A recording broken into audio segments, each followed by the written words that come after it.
Assalamualaikum warahmatullahi wabarakatuh. Wilujeng enjing. Kumaha daramang? Mudah-mudahan sadayana aya dina kaayaan sehat walafiat. Amin amin ya rabbal alamin.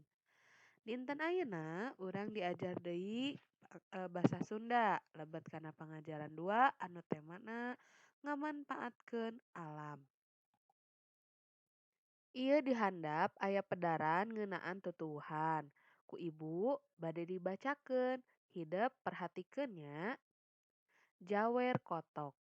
Ngaran tutuwuhan jawer kotok atawa kentangan ceuk urang Jawa Tengah atawa Jawa Timur.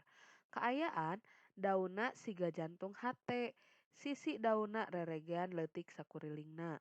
Aya kembangan kaasup kana tatangkalan rungkun tanggalna pasagi opat, hirupna ngarambat ka luhur.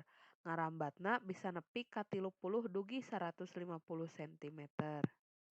Mangpaatna nyaeta bisa dijieun hiasan di pakarangan imah, dijieun obat rupa-rupa panyakit, di antarana kencing manis, nyeri beuteung, borok, jeung bisul. Ta ieu aya pedaranana, ku ibu bade dibacanya. Ngaran ieu tutuwuhan teh jawer kotok. Sok dipelak di pipir imah. Daunna siga jajantung nu sisina reregean leutik sakurilingna. Kembang kaluar tina pucukna. Jawer kotok bakal alus jadina upama dipelak di dataran anu handap. Jawer kotok teh ceuk urang Jawa Tengah jeung Jawa Timur mah disebutna teh tangkal kentangan. Jawer kotok kaasup tutuwuhan rungkun. Tutuwuhan ngarambat ka luhur, jangkungna antara 30 dugi ka 150 cm. Loba jalma nu melak jawer kotok tujuanna pikeun hiasan di pekarangan imah, pikeun dunya kasehatan. Jawer kotok loba pisan mangpaatna lantaran ngandung bahan obat jeung mineral.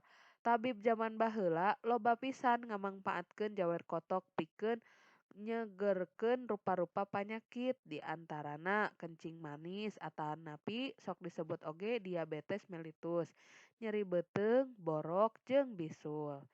Ta ieu teh teksna dicutat tina Mangle nomer 1735. Ieu aya kamus alit anu dihartikeun kana bahasa Indonesia nya tina bacaan nu tadi. Nu kahiji aya nyegerkeun, ari nyegerkeun teh hartina menyembuhkan. Beuteung hartina perut. Reregean hartina bergerigi. Rungkun hartina gundukan pohon-pohon kecil.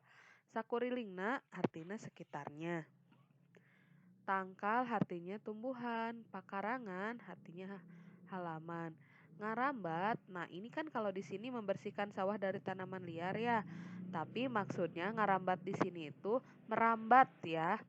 Kemudian ada watang, ari watang teh batang ya bahasa Indonesianya. Tabib, orang yang sering mengobati penyakit atau disebut juga sensei. Dunia artinya dunia. Pikeun artinya untuk. Melak artinya menanam.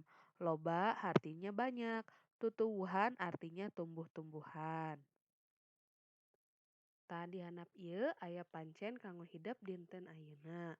Pek jawab sakur pananya ieu dihandap. Nomor hiji, kaasup kana golongan tutuwuhan naon ari jawer kotok? Kalau di bahasa Indonesia kan termasuk golongan tumbuhan apa jawer kotok? 2. Di mana sok dipelakna jawer kotok teh? Di mana suka ditanam jawer kotok itu? Katilu, kumaha wangunanana ari jawer kotok teh? Nah, bagaimana bentuknya jawer kotok teh?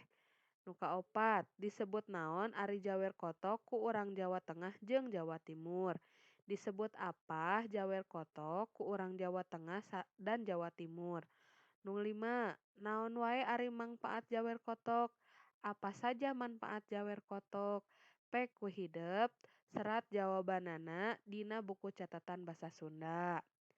Mung sakieu materi basa Sunda dinten ayeuna. Hatur nuhun kana perhatosanana. Wabillahi taufik wal hidayah. Wassalamualaikum warahmatullahi wabarakatuh.